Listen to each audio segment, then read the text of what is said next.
नमस्कार दोस्तों, मेरा नाम है विजय कुमार गिरी और मैं आप लोगों का एक बार फिर से स्वागत करता हूं अपने यूट्यूब चैनल जिसका नाम है सुगा क्लासेस फॉर एग्रीकल्चर। दोस्तों, आज हम लोग बात करने वाले हैं नीमरा सुंडा जी की जो एक बुक है, एक कॉम्पिटिटिव बुक ऑफ एग्रीकल्चर। उस बुक को मैंने अपने यूट्यूब चैनल पर पूरा डिटेल में पढ़ाया भी है। उसी बुक का मैं यहाँ पर एमसीक्यू सीरीज स्टार्ट किया हूँ और इस एमसीक्यू सीरीज का आज हम 16वां लेक्चर पढ़ने वाले हैं। रोज के तरीके से आज मैं यहाँ से आप लोगों से 20 क्वेश्चन पूछूंगा। आपको क्या करना है कि आपकी स्क्रीन पर जैसे ही क्वेश्चन आएगा आपको वीडियो को रोकना है और क्वेश्चन को कायदे से पढ़ के एनालाइज करके आंसर देना है। क्वेश्चन काफी ज्यादा टफ है, चीजें उसमें बहुत ज्यादा कठिन नहीं है, लेकिन क्वेश्चन की भाषा इस तरीके से बनाई गई है जिससे क्वेश्चन काफी ज्यादा टफ हो जाए। तो आपको क्या करना है कि क्वेश्चन को पढ़ना है, एनालाइज करना है और आंसर देना है।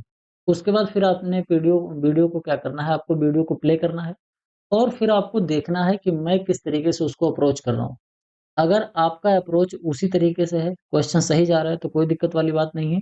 और अगर गलत हो रहा है तो आप देखिए कि गलत क्यों हो रहा है और किस अप्रोच से आपको करना है। इस तरीके से आप करते जाएंगे, 20 के 20 क्वेश्चन आपको करते जाना है और हर क्वेश्चन को आपको रोक रोक के पढ़ते पढ़ते फिर आपको आंसर देना है। और आंसर कहाँ देना है, आपको कमेंट करते जाना है। जैसे क्वेश्चन नंबर ए का फर्स्ट सही है, क्वेश्चन नंबर फर्स्ट का ए वाला ऑप्शन सही है, तो आपको लिखना है फर्स्ट पॉइंट ए। इस तरीके से आपको ऑप्शन देते जाना है और अंत में आपको बताना है कि आपका क्वेश्चन कितना सही होता है। मैं आप लोगों को क्वेश्चन पूछना शुरू करूं उससे पहले मैं आप लोगों को बता दूं कि मैंने आप लोगों के लिए एक बहुत ही अच्छा कोर्स लॉन्च कर रखा है। कोर्स का नाम है अल्टीमेट एग्रीकल्चर कोर्स। इस कोर्स में आपको यहाँ पर दिए गए सभी सब्जेक्ट बिल्कुल बेसिक से लेकर एडवांस लेवल तक आपको अच्छी तरीके से पढ़ाए जाएंगे। सबसे अच्छी बात क्या है इस कोर्स की कि आपको बाइलिंगुअल मिलेगा। बोले तो हिंदी और अंग्रेजी दोनों भाषाओं में यहाँ पर आपको नोट्स भी मिलेगा और आपको लेक्चर जो मैं पढ़ाऊंगा वो भी इंग्लिश में पढ़ाऊंगा। बोले तो हिंदी और अंग्रेजी दोनों भाषाओं का मिक्सचर करके पढ़ाऊंगा।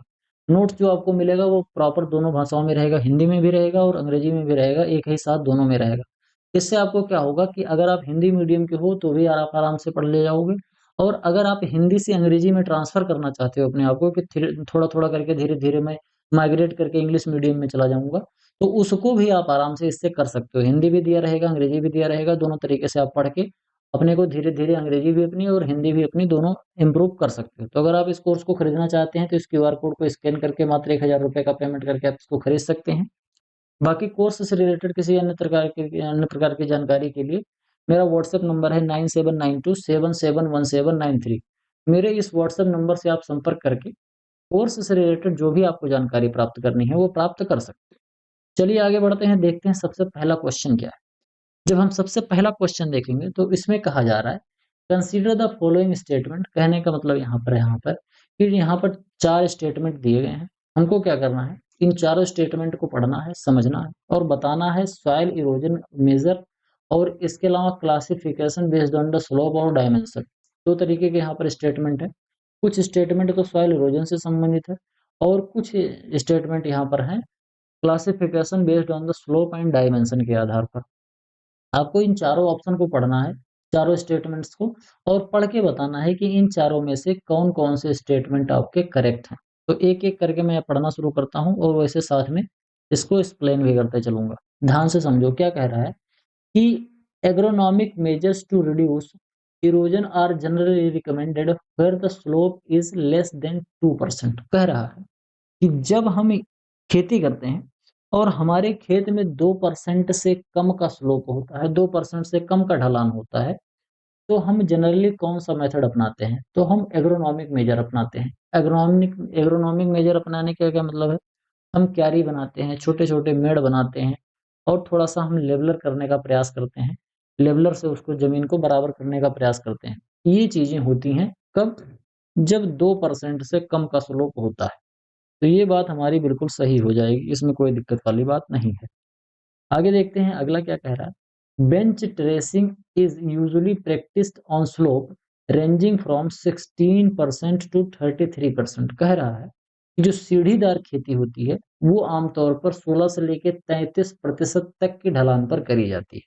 तो अगर हम इसकी बात करते हैं तो ये बात भी हमारी बिल्कुल सही हो जाएगी, क्योंकि ये बेंच टेरेसिंग जो होती है, सीढ़ीदार जो खेती होती है, 16 से लेके 33% के ढलान पर करी जाती है।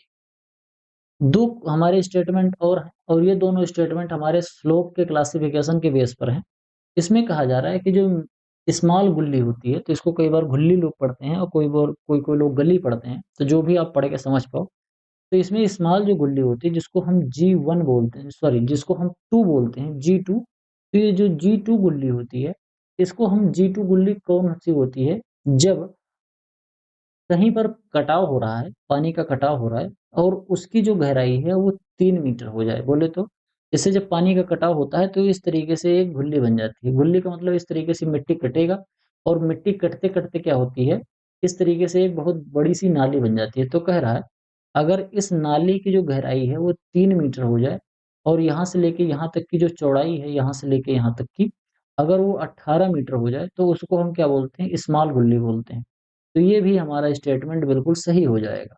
अगला है क्या कह रहा है, मीडियम गुल्ली जो होती है यानी कि G3 जो होती है, इसकी जो रेंज होती है डेप्थ वो 3 से 9 यानी कि 3 से ज़्यादा होगी और 9 तक होती है। यानी कि 3 से लेके 9 मीटर तक हो जाएगी और इसका जो साइड स्लोप है वो कितना हो जाएगा? साइड स्लोप यानी कि ये वाला जो स्लोप है, ये वाला जो स्लोप है, ये कितना हो जाएगा?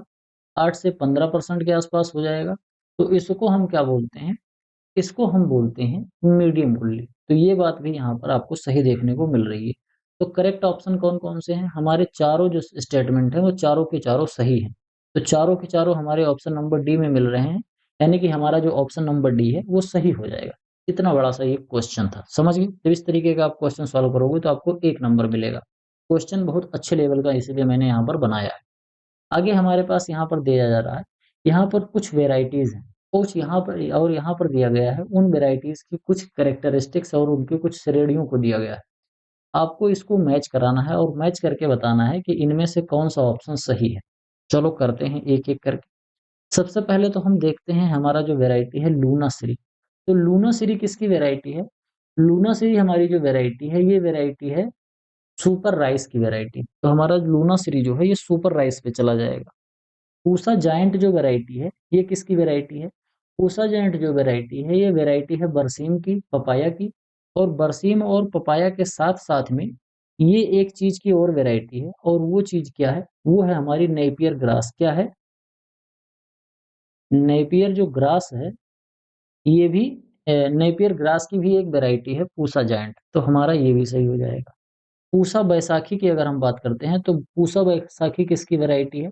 पूसा बैसाखी जो है ये मूँग की एक इलाइट वैरायटी होती है जिसको कुलीन वैरायटी कहा जाता है।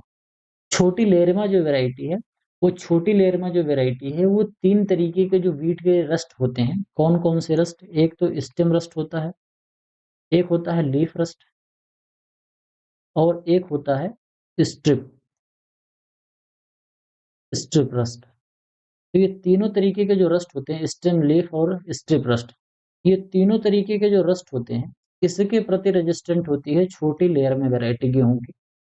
तो यहाँ पर ये चारों अगर हम देखते हैं तो हमारा जो ए है ये सेकंड में जा रहा है, तो ए सेकंड में इसमें जा रहा है, इसमें जा रहा है, बाकी ये गलत हो गया और ये गलत हो गया। दूसरा देखते हैं पूसा जायंट। पूसा जायंट ये तीसरे पे जा रहा है, तो पूसा जायंट बोले तो बी जो है थर्ड पे जा रहा है, तो बी थर्ड पे इसमें जा रहा है, तो ये भी हमारा गलत हो गया। तो अल्टीमेटली हमारा अंत में कौन-सा ऑप्शन सही हो जाएगा? हमारा जो ऑप्शन नंबर ए है, ये बिल्कुल राइट ऑप्शन हो जाएगा। आगे बढ़ते हैं, अगला क्वेश्चन देखते हैं। अगला क्वेश्चन हमारा जो है ये असर्शन और रीजन बेस्ड क्वेश्चन है। इसको सॉल्व करते हैं। क्या कह रहा है कि एप्लीकेशन ऑफ फॉस्फेटिक फर्टिलाइजर, कह रहा है कि जब हम फॉस्फेटिक फर्टिलाइजर यानी कि फास्फोरस वाले फर्टिलाइजर का अपने खेत में जब हम छिड़काव करते हैं, तो उसके लिए हमको प्रेफ़र करना होता है सक्सीडिंग क्रॉप जो होती है ग्रीन मैन्योर सॉइल। कहने का मतलब ये है कि application of phosphatic fertiliser is prefers to grow the succeeding crop in green manure soil. कहने का मतलब क्या है कि हरी खाद वाली फसलों में अगली फसल उगाने के लिए हमको फास्फोरस उर्वरक की मात्रा को प्राथमिकता दी जाती है। कह रहा है कि जैसे मान लेते हैं हमने अभी हरी खाद की बुआई करी है। कौन-सी? हरी खाद वाली फसल की हमने बुआई करी है। जब हमने इसको हार्वेस्ट किया और हार्वेस्ट करके जब हम अगली फसल लगाएँगे, तो अगली फसल में हमको कौन-सी चीज़ की अधिकता देखने को मिलती है, मतलब सबसे इम्पोर्टेंट कौन-सा फर्टिलाइज़र हमको डालना पड़ेगा, तो वो हमको फास्फोरस डालना पड़ता है, ये बिल्कुल सही बात है। तो ये वाला जो हमारा स्टेटमेंट है, ये तो बिल्कुल सही हो जाएगा, इसमें कोई दिक्कत वाली बात नहीं है। अगला है क्या? Phosphorus is the element involved in energy transfer and storage in plant, aiding in the decomposition of nutrient release of green matter.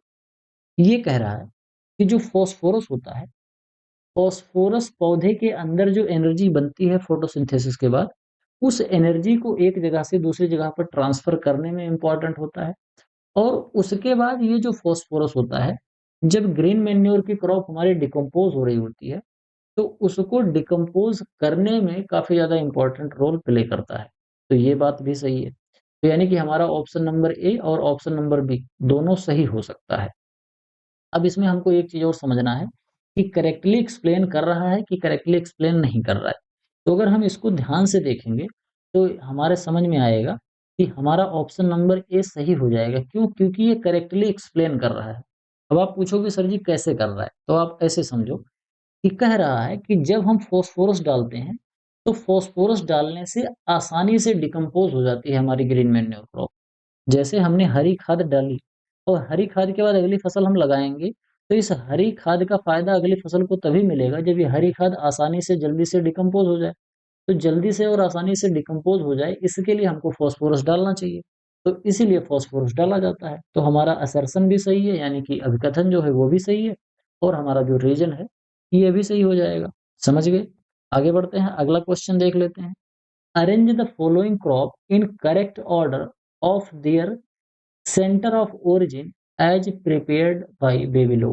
कह रहा है कि एनआई बेबीलो थे जिन्होंने सेंटर ऑफ ओरिजिन का कॉन्सेप्ट दिया था। यहाँ पर आपको दिया गया है 4 क्वेश्चन, मतलब 4 फसलें दी गई हैं। 1, 2, 3 और 4। ये चारों फसलें दी गई हैं और यहाँ पर आपको ऑर्डर दिया गया है। China, Africa, south west Asia और न्यू गुनिया। आपको बताना है कि इनमें से कौन-कौन से का कौन-कौन सा है। तो आपको समझना कैसे है? बहुत बच्चों को तो ये क्वेश्चन समझ ही नहीं आएगा कि लगाएँ कैसे? इसके हिसाब से इसको रखना है, इन चारों ये ऑर्डर के हिसाब से इन चारों को रखना है कि इन चारों के हिसाब से ऑर्डर को रखना है? तो मैं बताऊँ, ये जो आपके ऑर्डर हैं, ये तो इसी सीक्वेंस में रहेंगे। आपको यहाँ पर ऊपर नाम लिखना है, कौन-कौन सा नाम होगा। तो सबसे पहले हम देखते हैं, हमको जैसे मान लो कि इसमें से जो सबसे आसान हमको आ रहा है, वो आ रहा है ग्राम। कैसे इसको अप्रोच करो? ग्राम हमें आ रहा है कि जहाँ गेहूँ का ओरिजिन प्लेस होता है, वहीं चने का ओरिजिन प्लेस होता है। तो हमने सबसे पहले देख लिया कि साउथ वेस्ट जो एशिया है, वो हमारा गेहूँ का होता है, तो यहाँ पर चने आ जाएगा, ठीक? हमारा यहाँ क्या आ गया? चना आ गया। तो ये बात तो हमारी बिल्कुल बढ़िया हो गई। इसके बाद हमको पता है शुगर केन। तो शुगर केन जो हमारा है, ये इसका न्यू गुनिया है। तो यहाँ पर क्या आएगा? यहाँ पर हमारा आ जाएगा गन्ना। तो ये 2 बात हमारी सही हो गई। तो यानी कि सबसे लास्ट में चौथा आना चाहिए। ये सबसे लास्ट में चौथा आना चाहिए। तो सबसे लास्ट में चौथा यहाँ पर है, सबसे लास्ट में चौथा यहाँ पर है। और सबसे लास्ट से पहले हमारा कौन-सा आना चाहिए? सबसे लास्ट से पहले तीसरा आना चाहिए। तो सबसे लास्ट से पहले यहाँ पर तो चौथा है। तो ये तो पहले ही गलत हो गया यहाँ से और यहाँ से। तो हमारा ये भी ऑप्शन सही हो सकता है और ये भी ऑप्शन सही हो सकता है क्योंकि सबसे लास्ट वाले से पहले चना है और चना यहाँ पर तीसरे नंबर पर है। तो तीसरा हमारा यहाँ आ जाएगा। अब ये दोनों से काम नहीं बन रहा है। अब काम नहीं बन रहा है तो हम आगे और बात करेंगे चाय की। चाय जो हमारा है, इसका जो ओरिजिन प्लेस है वो कहाँ पर है? चाय का जो ओरिजिन प्लेस है वो चीन है। तो चाय यहाँ पर आ गया। यानी कि सबसे पहले ऑर्डर में हमको क्या मिलेगा? फर्स्ट मिलेगा। तो फर्स्ट हमारा इसमें है, यहाँ तो सेकंड आ गया। क्यों? फर्स्ट हमारा यहाँ आएगा क्योंकि चाय पहले पे तो लिखा है। अगर ये चाय दूसरे पे लिखा होता, तो यहाँ 2 आ जाता। समझ समझ गए बात को? हमको इस ऑर्डर के हिसाब से रखना है। समझ गए? चाय और इसके बाद लोबिया। क्वेश्चन को मैं समझा रहा हूँ क्योंकि इस तरीके का क्वेश्चन मैंने पहली बार बनाया। ऐसे-ऐसे क्वेश्चन भी पूछे जाते हैं। सबसे पहले हमको चाय रखना है, तो चाय सबसे ऊपर है, यानी कि 1 नंबर। 1 नंबर के बाद फिर लोबिया को रखना है, यानी 2 नंबर। 2 नंबर के बाद फिर चने को रखना है, यानी कि 3 नंबर। और 3 नंबर के बाद फिर गन्ना रखना है, यानी 4 नंबर। यानी कि ये सीक्वेंस में ही है। पहली बार मैंने पूछा था, तो इसलिए मैंने इसको बहुत आसान बनाने का प्रयास किया था, कि ज़्यादा बच्चों को दिक्कत ना हो। इसके हिसाब से इसको रख दो, इसके हिसाब से इसको रख दो, तो सही हो जाएगा। लेकिन रखना किसके हिसाब से है? जो ये ऑर्डर दिया गया है, इसी ऑर्डर के हिसाब से आपको क्वेश्चन को रखना है। आगे बढ़ लेते हैं, अगला क्वेश्चन देख लेते हैं। Regarding weed management and herbicides consider the following statement. Weed management यानी कि खरपतवार के प्रबंधन में और इसके अलावा जो शाकनाशियों का हम उपयोग करते हैं, इसके संबंध में यहाँ पर ढेर सारे कथन दिए गए हैं। ढेर सारे मतलब कितने? 4 कथन दिए गए हैं। आपको इन चारों कथनों को कायदे से एनालाइज करना है और एनालाइज करके बताना है कि इसमें से कौन-कौन से स्टेटमेंट सही हैं। कई बार यहाँ पर इनकरेक्ट भी लिखा होता है, तो ये भी चीज़ ध्यान देना। बात करेंगे इसमें फ्लूक्लोरालिन एक तरीके का ऐसा हर्बिसाइड होता है, जिसको ज़्यादातर यूज़ किया जाता है प्री प्लांट इनकॉर्पोरेशन। तो प्री प्लांट इनकॉर्पोरेशन क्या होता है? यानी कि फसलों की बुआई से पहले अगर हम इसको लिखें तो क्या होता है? ऐसे ही हिंदी में भी ऐसे ही लिखे आएगा, प्री प्लांट इनकॉर्पोरेशन। अगर हिंदी में एग्ज़ाम देने जाओगे तो ऐसे ही पूछा जाएगा। तो इसमें क्या कहते हैं? इसको मैं समझाने के लिए आपको बता रहा हूँ। फसल की बुआई से पहले क्या होता है? फसल की बुआई से पहले फसल की बुआई से पहले जो हम डालते हैं उसको क्या बोलते हैं? प्री प्लांट इनकॉर्पोरेशन बोलते हैं। और अगर जर्मिनेशन से पहले हम डालते हैं तो उसको प्री इमर्जेंस बोलते हैं। यानी कि हमने फसल की बुआई कर दी है लेकिन अभी जर्मिनेट नहीं हुआ है सीड, तो उसको क्या बोलते हैं? Pre emergence. और अगर जर्मिनेशन भी हो गया तो हम उसको बोलते हैं पोस्ट इमर्जेंस। तो 3 हो गया, pre plant incorporation, pre emergence and post emergence. तो यहाँ पर जो ये फ्लूक्लोरालिन है, ये हमारा एक तरीके का प्री प्लांट इनकॉर्पोरेशन है। ये बात हमारी बिल्कुल 100% सही हो जाती है। दूसरा है, दूसरा क्या है? दूसरा हमारे पास है नेप्थलिक एनहाइड्राइड। तो नेप्थलिक एनहाइड्राइड जो होता है एक तरीके का केमिकल होता है जो safer use as a herbicide antidote in maize. Maize में जब कई बार हम क्या करते हैं कि कोई हर्बिसाइड डाल देते हैं और उससे हमको ऐसा पता चलता है कि मक्का जो है वो खराब होने वाला है। मक्के में जो हर्बिसाइड हमने डाला है उसकी वजह से मक्के की फसल हमारी खराब होने लगती है। तो उसके लिए नेप्थेलिक एनहाइड्राइड जो होता है इसका हम इस्तेमाल करते हैं जिससे हमारी मक्के की फसल बच जाती है। तो ये बात भी बिल्कुल सही है, इसमें भी कोई दिक्कत वाली बात नहीं है। अगला है लेरमा सॉरी लैंटाना कैमरा। तो लैंटाना जो कैमरा है ये क्या कह रहा है? Lantana camara was the first weed to be biologically control. कह रहा है कि लैंटाना कैमरा एक तरीके का ऐसा खरपतवार है जिसको सबसे पहली बार बायोलॉजिकली यानी जैविक तरीके से इसको कंट्रोल किया गया था। नहीं तो बाकी कैसे कंट्रोल किया जाता था? या तो उखाड़ के उसको मैकेनिकली उखाड़ के निकालते थे, कल्चरल प्रैक्टिस के द्वारा करते थे, या तो फिर हम केमिकल डाल के करते थे। लेकिन बायोलॉजिकली कंट्रोल किया गया था सबसे पहली बार लेंटाना कैमरा का। इससे पहले वाला जो लेक्चर था उसमें मैंने भी यही क्वेश्चन पूछा था। क्वेश्चन डायरेक्ट नहीं था, क्वेश्चन में बीच में मैंने एक्सप्लेन करते हुए वहां पर आपको बताया था। तो हमारा जो ये ऑप्शन है बोले तो ये स्टेटमेंट जो है ये भी सही हो जाएगा। अब हमारे ये 3 स्टेटमेंट सही हो गए, हमको अब चौथा भी देखना पड़ेगा। देखते हैं कॉमन इसको क्या कहते हैं? कॉमन लैम्स क्वार्टर कहते हैं, जिसको हम चिनोपोडियम एल्बम कहते हैं। हिंदी में इसको क्या कहा जाता है? इसको बथुआ कहा जाता है। क्या होता है? इसको बथुआ कहा जाता है। अब बथुआ मैंने यहाँ नहीं लिखा, नहीं तो बहुत बच्चे समझ जाते, तो मैंने इसको यहाँ पर लैम्स क्वार्टर कर दिया। अब ये चिनोपोडियम जो एल्बम है बथुआ, यहाँ पर कहा जा रहा है कि ये C4 ब्रीड होता है। तो ये स्टेटमेंट हमारा गलत हो जाएगा क्योंकि जो बथुआ होता है ये C3 प्लांट होता है। अब C3 प्लांट, C4 प्लांट और कैम प्लांट क्या होता है मैंने फिजियोलॉजी में अपने अल्टीमेट एग्रीकल्चर कोर्स में डिटेल में पढ़ाया है, तो आप वहां से देख के समझ सकते हो। तो हमारा जो अगर देखेंगे चौथा गलत हो गया, तो बोले तो ये तीनों सही है। तो ये तीनों अगर हम देखें तो 1 2 3 किस में सही है? तो 1 2 3 हमारे ए में सही है। तो हमारा जो ऑप्शन नंबर ए हो जाएगा ये बिल्कुल सही ऑप्शन हो जाएगा। आगे बढ़ लेते हैं, अगला क्वेश्चन देख लेते हैं। अगला क्वेश्चन कह रहा है match the physiological disorder and disease with their causes. कह रहा है यहाँ पर आपको ढेर सारे फिजियोलॉजिकल डिजीज और डिसऑर्डर दिए गए हैं और यहाँ पर दिया गया है कि किसकी वजह से ये होता है। तो अगर हम इसको ध्यान से देखेंगे तो सबसे पहले तो हमको पता चलेगा कि ग्रास टेटेनी होता है। ग्रास टेटेनी जो होता है जब कोई जानवर ढेर सारे ग्रास को खाता है और उसके अंदर मैग्नीशियम की कमी होती है उस घास के अंदर, तो ग्रास टेटेनी हो जाता है। कैसे याद करोगे? यहाँ पर भी ग्रास है और यहाँ पर भी ग्रास है, तो तुक्का लगा के इसको मिला देना। ए टू पे जा रहा है तो ए टू पे जा रहा है, ये सही हो जाएगा, ये सही हो जाएगा, ये गलत हो गया और ये गलत हो गया। चलो बी देख लेते हैं। Tip burn of paddy. Paddy जो होता है इसके अंदर टिप बर्न होता है। जब आप थोड़ा-सा दिमाग लगाओगे तो आपको समझ में आएगा कि इसमें केवल धान ही एक ऐसी फसल है जो सबमर्ज्ड कंडीशन में ग्रो करी जाती है। बाकी और कहीं पर सबमर्ज्ड कंडीशन में हम धान को ग्रो नहीं कर सकते। तो अगर तुक्का हम लगाएँगे तो हम इसको यहीं पर लेके जाएँगे, समझ गए? तो यानी कि जो हमारा बी है वो फर्स्ट पे जाएगा। तो बी फर्स्ट पे केवल इसमें जा रहा है, तो हमारा ये भी गलत हो गया। तो अल्टीमेटली हमारा क्वेश्चन कौन-सा सही हो जाएगा? हमारा क्वेश्चन नंबर जो ए है सॉरी ऑप्शन नंबर जो ए है ये बिल्कुल सही हो जाएगा। लेकिन अब यहाँ तो हम ऐसे कर नहीं रहे, हम तो बता दिया अप्रोच कैसे करना है। एक्सप्लेन कर देता हूँ, इसको समझ लो। जब पैडी जो है बहुत दिनों तक सबमर्ज्ड कंडीशन में पड़ा रहता है, मतलब ऐसे कि डूब जाए, पूरा का पूरा पौधा ही डूब जाए, तो इस कंडीशन में ऑक्सीजन की कमी हो जाती है। और जब ऑक्सीजन की कमी हो जाती है तो जो पैडी का जो टिप है, यानी कि धान की जो पत्तियों का सबसे ऊपरी पोर्शन होता है, वो सूख जाता है, बर्न हो जाता है, तो इसको टिप बर्न बोलते हैं। इसके अलावा रिक्लेमेशन डिजीज जो होती है, रिक्लेमेशन जो डिजीज होती है वो किसकी वजह से होती है? वो कॉपर की डिफिशियंसी से होती है। और इसी रिक्लेमेशन डिजीज को हम क्या बोलते हैं? इसी को हम डाई बैक भी बोलते हैं। क्या कहते हैं इसको? इसको हम डाई बैक भी बोलते हैं। इसके अलावा हम बात करते हैं टी येलो। टी येलो जो होता है, यानी कि टी की पत्तियों में जो येलोइंग होती है, ये सल्फर की कमी से होता है। इसको मैंने पहले भी बताया है, पिछले वाले जो लेक्चर्स मैंने पढ़ाए हैं, क्वेश्चन पूछे हैं, उसमें मैंने आपको बताया है।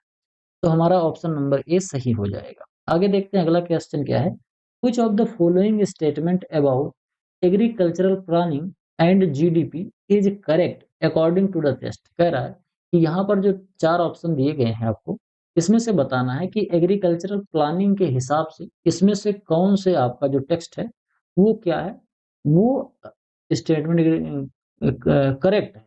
ठीक, इस चीज को आपको देखना है। तो एग्रीकल्चर प्लानिंग के हिसाब से कौन सा स्टेटमेंट इसमें से करेक्ट है, अगर हम उसको देखेंगे तो एक एक करके पढ़ते हैं, समझते हैं क्या है। तो सबसे पहले तो हम इसको देखेंगे कि एग्रो क्लाइमेटिक जो रीजनल प्लानिंग इन इंडिया वो was initiated in the 15th 5 year plan. तो यही तो गलत हो गया, ये 15th 5 ईयर प्लान में नहीं हुआ था। जो एग्रीकल्चर प्लानिंग जो हुआ था, ये स्टार्ट हुआ था 6th 5 ईयर प्लान में। कब कब स्टार्ट हुआ था? 6th 5 ईयर प्लान में। और छठवां 5 ईयर प्लान में कब? 1988 में हुआ था। समझ गए? तो ये तो गलत हो गया। अगला है over the year the contribution of agriculture to the GDP for the Indian economy is increasing. ये भी बात गलत हो गई, क्योंकि भारत की इकोनॉमी जिस तरीके से बढ़ रही है, उसमें एग्रीकल्चर का जो परसेंटेज है वो धीरे धीरे घटता जा रहा है। अगर हम रुपए में बात करते हैं तो प्रोडक्शन जो है वो तो बढ़ता जा रहा है, रुपए में जो जीडीपी का कंट्रीब्यूशन है उसमें तो बढ़ता जा रहा है। लेकिन जब हम परसेंटेज में बात करते हैं तो वो घट रहा है। क्यों घट रहा है? क्योंकि जो भारत के और भी जो सेक्टर है, उस सेक्टर में बहुत तेजी से ग्रोथ आ रही है, तो इस वजह से परसेंटेज में ये कम जा रहा है। बाकी एग्रीकल्चर में भी 4-5% के आसपास ग्रोथ आपको देखने को मिलती है। समझ गए? अगला है रफी अहमद कितवई अवार्ड जो होता है, वो सबसे हाईएस्ट अवार्ड होता है जो कि भारत में एग्रीकल्चरल जो साइंटिस्ट होते हैं उनको दिया जाता है। तो ये बात जो हमारी है, यही बात हमारी बिल्कुल सही हो जाएगी। और यहाँ पर जो नीचे दिया गया है कि नेशनल कमीशन ऑन एग्रीकल्चर, ये कब स्टार्ट हुआ था? ये 1960 में हुआ था। तो ये बात गलत हो गई, क्योंकि नेशनल कमीशन ऑन एग्रीकल्चर जो स्टार्ट हुआ था, ये स्टार्ट हुआ था हमारा अगस्त में। और अगस्त में कब हुआ था? 1970 में हुआ था। समझ गए? तो इसी वजह से हमारा ये मामला जो है वो गलत हो जाएगा। तो अल्टीमेटली हमारा सही क्या होगा? सही हो जाएगा हमारा ऑप्शन नंबर सी। 8वां क्वेश्चन स्टेटमेंट, दो तरीके के स्टेटमेंट दिए गए हैं, आपको बताना है। कहा जा रहा है कि ट्राइकोटालोल ट्राइकोटालोन टानोल ट्राइकोटानोल एक तरीके का ग्रोथ स्टिमुलेंट है, यानी कि इसको जब हम डालते हैं तो ये ग्रोथ बढ़ाता है। किसमें बढ़ाता है? लूसर्न की पत्तियों में। ये बात बिल्कुल सही है, क्योंकि जब हम इसको डालते हैं तो इससे क्या होता है कि जो लूसर्न की पत्तियां होती हैं, इनमें ग्रोथ तेजी से होता है। अगला है साइकोसेल, जिसको सीसीसी बोलते हैं। ये एक तरीके का ग्रोथ रिटार्डेंट है, यानी कि ये वृद्धि को अवरोध कर देता है, यानी कि जो वृद्धि हो रही है पौधे के अंदर उसको रोक देता है। तो ये भी स्टेटमेंट हमारा सही हो जाएगा। तो दोनों को, ये दोनों स्टेटमेंट हमारे ऑप्शन नंबर ए में सही हैं, तो हमारा ऑप्शन नंबर जो ए हो जाएगा वो बिल्कुल राइट ऑप्शन हो जाएगा। आगे बढ़ते हैं, अगला क्वेश्चन देख लेते हैं। अगला क्वेश्चन है निम्नलिखित जटिल उर्वरकों और उनकी संरचना पर विचार करें। अब इनकी संरचना पर कैसे कैसे विचार करेंगे, देखो। हमको इन तीनों संरचनाओं पर विचार करना है, और इन तीनों संरचनाओं पर विचार करके हमको करेक्ट बताना है कि इनमें से कौन कौन से करेक्ट करते हैं। अमोनियम जो है, अमोनियम पॉलीफॉस्फेट के अंदर कह रहा है कि 15% तो नाइट्रोजन होता है, और इसके अलावा इसके अंदर जो फास्फोरस होता है वो कितना होता है? 62% होता है।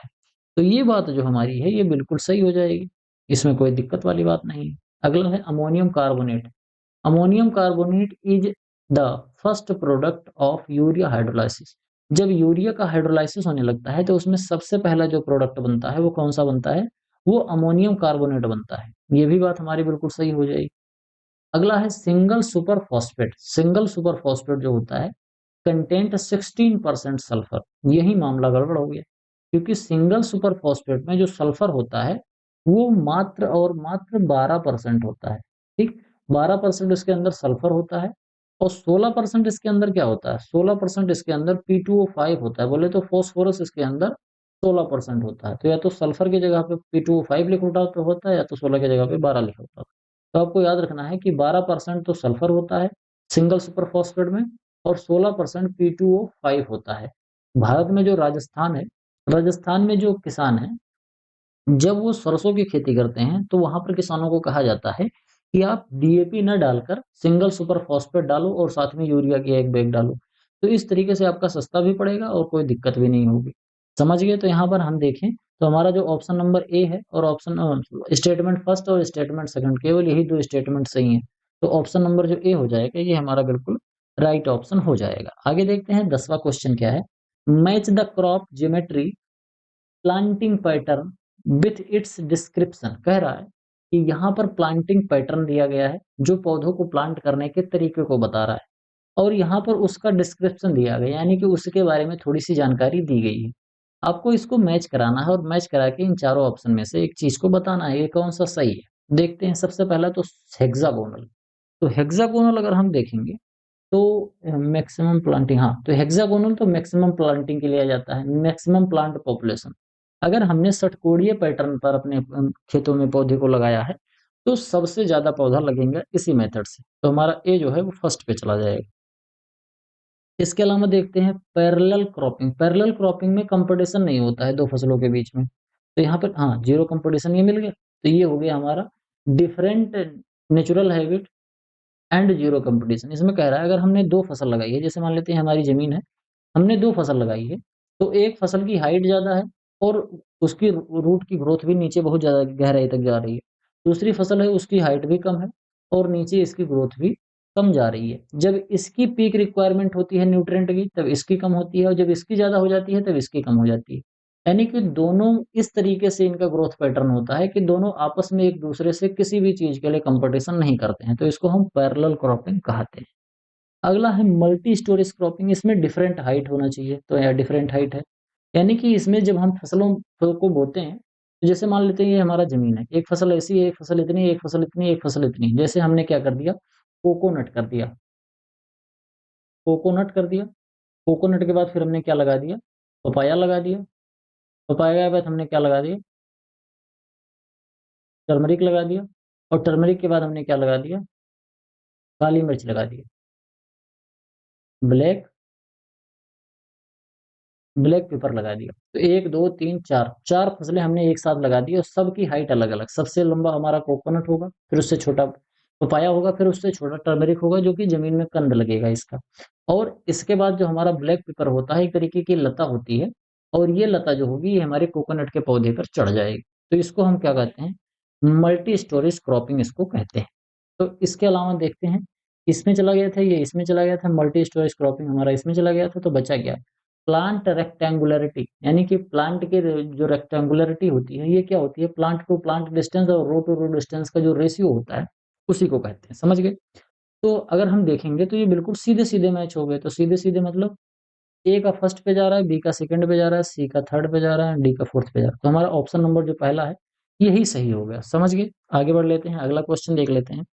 अगला क्वेश्चन है arrange the following soil water measurement instrument according to the parameter they measures. यहाँ पर आपको पैरामीटर दिया गया है इस तरीके से और आपको इसी ऑर्डर में इसको लगाना है। तो एक एक करके हम समझते हैं। यहाँ पर आप ध्यान से देखोगे तो एक दो तीन चार, चार आपको पैरामीटर दिए गए हैं और यहाँ चार ही इंस्ट्रूमेंट दिए गए हैं। तो इसको जब हम सॉल्व करना शुरू करते हैं तो हमको क्या करना है, इसी ऑर्डर में लगाना है। इसी ऑर्डर में तो हम देखेंगे सॉइल मॉइस्चर टेंशन। टेंशन से किस में मापते हैं, यहाँ पर TEN है और यहाँ पर टेंसियोमीटर है, तो हमारा यहाँ पर फर्स्ट आ जाएगा। समझ गए? सॉइल मॉइस्चर टेंशन हमारा किस में आ जाएगा, फर्स्ट पे आ जाएगा। इसके अलावा रिलेटिव ह्यूमिडिटी है, इसका हमें पता नहीं है, छोड़ते हैं। अगला क्या है, वाटर फ्लो है। वाटर फ्लो हमारा चौथे पे है, तो हमारा पार्सल फ्लो मेजर करते हैं, ये चौथा देख लेते हैं। अब हमको केवल दो पता था, अब हमको दो पता था तो हम इसको कैसे करेंगे, अगर हमको 2 पता है तो इसको हम एक बार लगा के देखते हैं। तो सॉइल मॉइस्चर टेंशन है, तो टेंशन हमको ए पे मिलना चाहिए और टेंशन हमको चौथे पे मिलना चाहिए। तो यहाँ पर चौथे पे मिल गया, यहाँ पर भी टेंशन चौथे में मिल गया और ये भी मिल गया। तो ये तो मामला हमारा थोड़ा-सा हो गया गड़बड़। अब हमको एक और पता होना चाहिए। तो एक और अगर पता होना चाहिए तो हम क्या करेंगे, लाइसीमीटर देख लेते हैं। लाइसीमीटर मैंने आप लोगों को अल्टीमेट एग्रीकल्चर वाले कोर्स में अभी जल्दी में ही पढ़ाया है। तो लाइसीमीटर जो होता है वो इवापोट्रांसपिरेशन मेजर करता है। तो यानी कि 4 से जस्ट पहले 3 होना चाहिए। तो 4 से जस्ट पहले 3 इवापोट्रांसपिरेशन होना चाहिए। तो वाटर फ्लो से पहले इवापोट्रांसपिरेशन होना चाहिए बोले तो ऑप्शन नंबर बी हमारा सही हो जाएगा। समझ गए यहाँ तक बात? तो हमको अगर केवल 3 ही पता होगा तब भी हम इसको कर लेंगे। आगे बढ़ते हैं लेकिन अभी हमको आगे तो बढ़ना नहीं है, हमको और बताना है। हमारा एक कौन-सा है? साइक्रोमीटर है। साइक्रोमीटर जो होता है वो रिलेटिव ह्यूमिडिटी बताता है। समझ गए यहाँ तक बात? आगे बढ़ते हैं, देखते हैं हमारा 12वां क्वेश्चन क्या है। Which of the following statement about anemophilic anemophilic plants कह रहा है कि इसमें से जो एनीमोफिलिक प्लांट्स होते हैं और अम्लीय जो फसलें होती हैं यानी कि एसिडिक जो क्रॉप होती है, उनके हिसाब से इन चारों में से कौन-सा स्टेटमेंट आपका सही है? करेक्ट आपको बताना है। तो सबसे पहले कह रहा है एनीमोफिलिक प्लांट, तो इसमें कह रहा है शुगर केन और राइस जो है ये एनीमोफिलिक प्लांट है, यानी कि जो नाइट्रोजन को एब्जॉर्ब करते हैं वो सॉरी अमीनोफिलिक होता है, अनीमो बोल रहा था मैं, अमीनो होता है। तो इसमें क्या होता है शुगर केन और राइस जो होता है, ये शुगर केन, राइस और इसके अलावा पोटैटो, ये 3 चीज़ होता है। पोटैटो, ये तीन जो हमारे पौधे होते हैं, ये तीनों पौधे जो नाइट्रोजन एब्ज़ॉर्ब करते हैं, वो अमोनिकल फॉर्म में करते हैं। समझ गए? तो ये बात तो हमारी बिल्कुल सही हो जाएगी। अब अगर हमारी ये बात सही हो जाएगी, तो हमको आगे कुछ पढ़ना ही नहीं पड़ेगा। लेकिन हम तो पढ़ेंगे क्योंकि हमको एक्सप्लेन भी करना है। तो पहला ही स्टेटमेंट हमारा सही हो गया। लेकिन देखते हैं दूसरे और तीसरे चौथे गलत क्यों हो रहे हैं?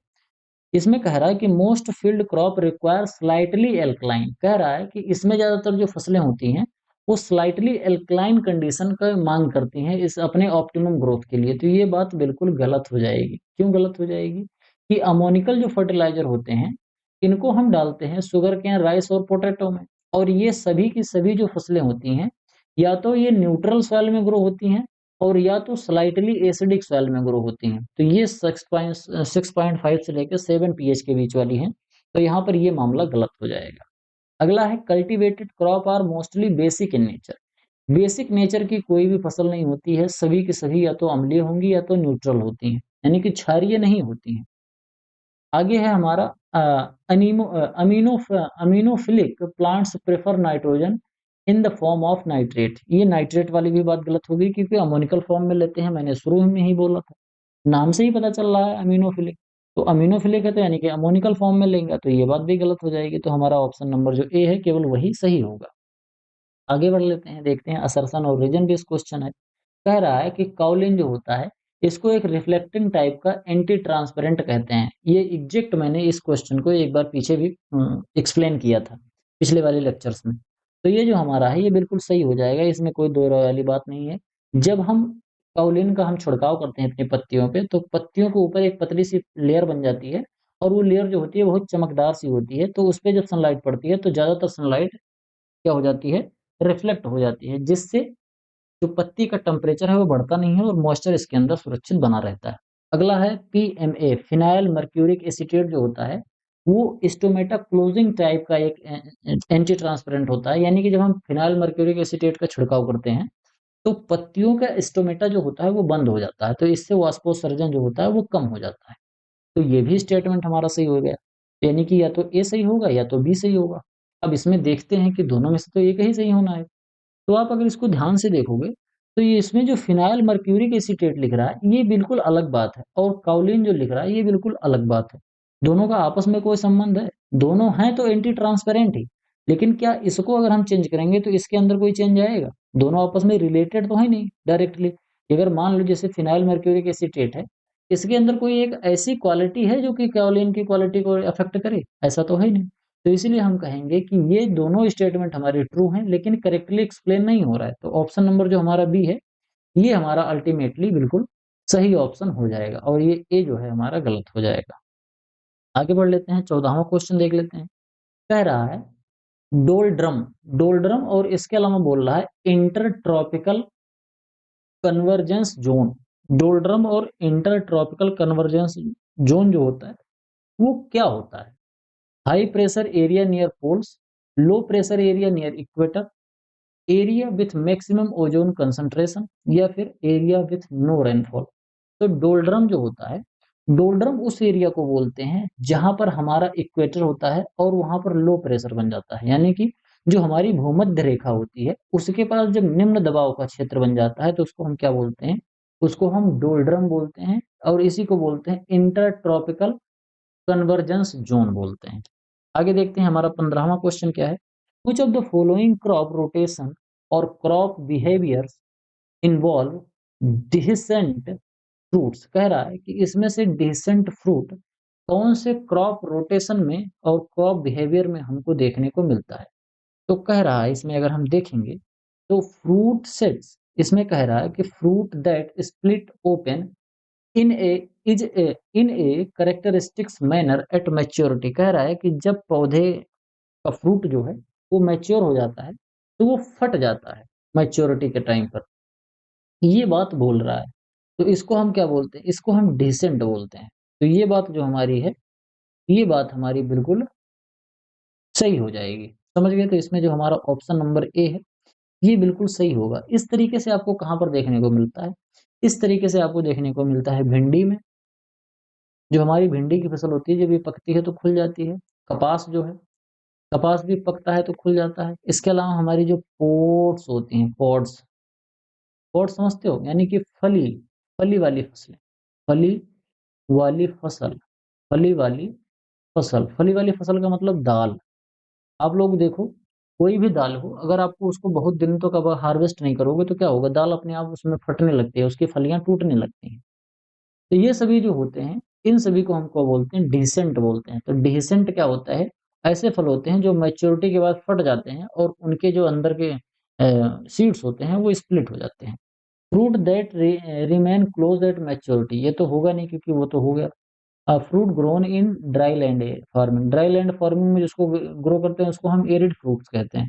Fruit use for seed purpose only, इस तरीके का कोई जरूरी बात नहीं है। तो केवल ऑप्शन नंबर हमारा ए जो है ये सही हो जाएगा। आगे देखते हैं identify the correct combination of statistics of rice cultivation as per the text. यहाँ पर आपको 4 स्टेटमेंट दिए गए हैं, आपको बताना है कि राइस की स्टैटिक्स के हिसाब से, राइस कल्टीवेशन के स्टैटिक्स के हिसाब से कौन कौन से स्टेटमेंट यहाँ पर सही है। देखते हैं क्या कह रहा है। Nursery area required for 1 hectare, 0.1 hectare. कह रहा है कि अगर हमको नर्सरी ग्रो करनी है 1 हेक्टेयर धान लगाने के लिए तो हमको 0.1 हेक्टेयर नर्सरी ग्रो करना चाहिए। तो मैंने आप लोगों को पढ़ाया भी है कि 1/10 नर्सरी और फील्ड का रेशियो होता है धान में। तो ये बात हमारी बिल्कुल सही हो जाएगी। अगला है ऑप्टिमम डेप्थ ऑफ पडलिंग। जब हम पडलिंग कर रहे होते हैं यानी कि खेत में जब हम क्या कर रहे होते हैं, पडलिंग का क्या मतलब होता है? पलेवा करना। जब हम खेत में पलेवा करते हैं, लेकिन पलेवा कभी लिख के नहीं आएगा, हिंदी में ऐसे पडलिंग ही लिख के आएगा। जब हम पडलिंग करते हैं तो उसके लिए इष्टतम गहराई कितनी होती है? तो वो 5 सेंटीमीटर होती है, ये भी सही है। यानी खेत में 5 सेंटीमीटर भर भर के तब हम ट्रैक्टर चलाते हैं उसमें। अगला है water level in wet nursery. Water level जब हमको वेट नर्सरी ग्रो करनी होती है तो उस समय पर खेत में 5 सेंटीमीटर हमेशा पानी भरा रहना चाहिए। ये बात भी हमारी सही है, राइस कल्टीवेशन में मैंने इसको भी बताया था। इसके अलावा नाइट्रोजन फिक्सेशन सोर्स जो है, जो धान में हम यूज करते हैं वो कौन सा यूज करते हैं? Blue grain algae with azolla. Azolla भी यूज करते हैं और अजोला पिन्नाटा होता है, और इसके अलावा ब्लू ग्रीन एल्गी यूज करते हैं। तो ये दोनों की दोनों चीजें हम यूज करते हैं बायोलॉजिकल नाइट्रोजन फिक्सेशन करने के लिए अपने राइस के फील्ड में। तो यहाँ पर हमारे जो चारों ऑप्शन है, ये चारों चारों जो स्टेटमेंट है वो सही हो जाएंगे। और अगर चारों स्टेटमेंट सही हो रहे हैं तो हमारा जो ऑप्शन नंबर डी है ये हमारा सही हो जाएगा। 17वां क्वेश्चन देखते हैं। Which of the following is an example of monoecious? Monoecious क्या होते हैं? उभयलिंगी। जब इसमें मेल और फीमेल जो है, मेल एंड फीमेल एक ही पौधे पर होते हैं, एक ही पौधे पर होते हैं तो उसको क्या बोलते हैं? एक ही पौधे पर होते हैं तो उसको हम क्या बोलते हैं? उसको हम उभयलिंगी या फिर मोनोसियस बोलते हैं। तो उभयलिंगी इसमें से कौन सा होता है? अगर हम बात करेंगे पपाया की, तो पपाया तो हमारा डायोसियस होता है, क्योंकि इसमें मेल और फीमेल दोनों अलग-अलग होते हैं। खजूर हमारा डायोसियस होता है, पॉइंटेड गार्ड भी डायोसियस होता है, यानी कि परवल भी डायोसियस होता है। तो ऑप्शन हमारा जो बी है मक्का। मक्के के अंदर जो सिल्क होता है, सिल्क और जो टेसल होता है, ये दोनों हमारे क्या होते हैं, ये हमारा फीमेल पार्ट होता है और ये वाला मेल पार्ट होता है, और ये मक्के में दोनों रहता है। ऊपर वाला जो जीरा जैसा होता है वो क्या होता है, टेसल होता है, और नीचे जो जहाँ पर भुट्टे लगते हैं वो सिल्क होता है, जो मूँछों जैसे निकलता है। पहले ग्रीन कलर का होता है, बाद में वो ब्राउन कलर का हो जाता है। तो ये दोनों चीज़ें पाई जाती है, तो 17वां हमारा सही हो जाएगा। 17वां का बी सही हो जाएगा। यहाँ पर स्टेटमेंट 2 दिए गए हैं, पढ़ना है, बताना है। एक तो हमारे पास साल्टेशन प्रोसेस होती है, इसमें जो विंड इरोजन है, वो क्या होता है कि सॉइल पार्टिकल इसमें बाउंस करके होती है। यानी कि कह रहा है कि साल्टेशन एक ऐसी प्रोसेस है, जिसमें जो मिट्टी के कण हैं, वो बाउंस करके जाते हैं। बाउंस करके मतलब ऐसे कूद-कूद के जाते हैं। तो इस तरीके से पहले यहाँ से उड़ेगा, फिर ज़मीन पे गिर जाएगा, फिर उड़ेगा, फिर ऐसे-ऐसे करके जाता है साल्टेशन में। तो ये स्टेटमेंट हमारा बिल्कुल सही हो जाएगा। दूसरा है the tensiometer is used to measure soil moisture tension directly. कह रहा है टेंसियोमीटर जो होता है, इसको हम यूज़ करते हैं सॉइल मॉइस्चर टेंशन को मेजर करने के लिए डायरेक्टली। तो टेंसियोमीटर को हम यूज़ करते हैं इसीलिए। तो ये बात भी हमारी बिल्कुल सही हो जाएगी। तो हमारी दोनों की दोनों बातें सही हो गई। अब इसको हम थोड़ा-सा देखते हैं कि साल्टेशन से रिलेटेड आपको 3 टर्म देखने को मिलेंगे। जब हम सॉइल इरोजन की बात करते हैं, विंड सॉइल इरोजन, तो वहाँ पर हमको 3 देखने को मिलते हैं। एक तो होता है हमारा साल्टेशन, जो यहाँ पर दिया ही गया है। साल्टेशन के बाद हमारा आता है सरफेस क्रीप, सरफेस क्रीप, और इसके बाद फिर हमारा क्या आता है? इसके बाद हमारा आता है सस्पेंशन। क्या होता है?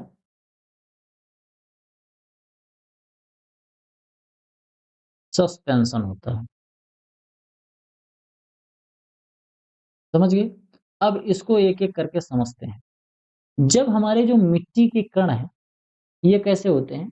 जब हमारे मिट्टी के जो कण हैं, ये 0.1 से लेके 0.5 मिलीमीटर के आसपास के होंगे, मतलब काफ़ी छोटे-छोटे होते हैं।